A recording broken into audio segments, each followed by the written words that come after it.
Hello everyone, welcome back to our YouTube channel. Today's video is about how to use Google Docs through the web browser.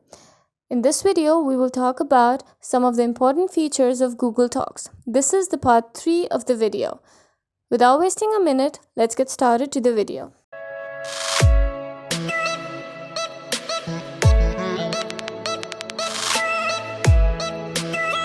This is the part 3 of some important features of Google Docs. In this, as we ended up on the last highlight color bar, now we'll start and continue from it actually.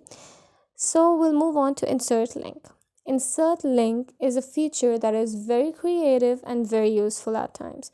For example, I'll show you how it works. So we'll just select the level best. We'll go and search level best on the other tab in the Google browser.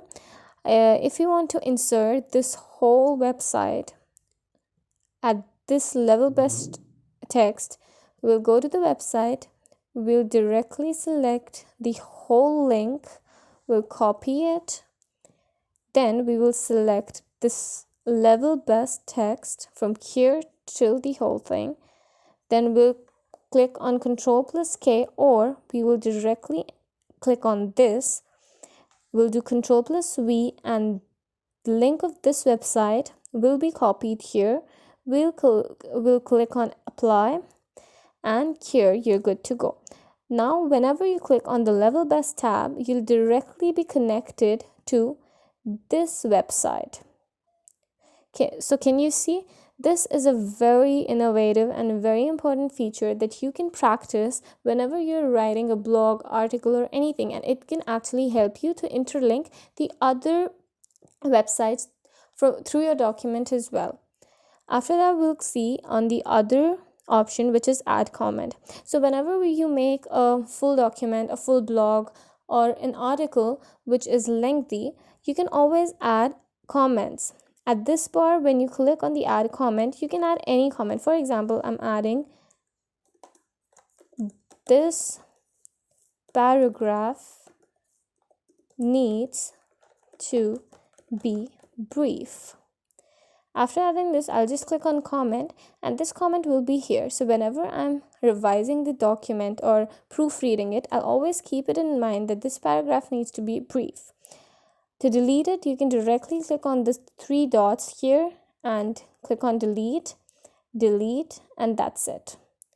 After that, we'll see insert image. We'll click on it. From here, you can see some options. Either you can upload the image directly from the computer. The saved images on the computer will be uploaded on this document. You can search through the web browser and directly copy paste it. Then you can go to the drive and directly insert the images through your Google Drive, directly to the Google Photos. By the URL, you can enter any URL, and whenever you see an image from the URL, you can directly insert it in. Or you can do the live imaging thing. You can click on the camera. As the camera turns on, you can click the picture and you can insert it directly on this document. So that's it for today's video. We'll see you at part 4. Thank you for being with us till the end. If you like the video, do not forget to subscribe our channel and hit the bell icon below so that you get notified every single time we upload a new informative video for you. Thank you.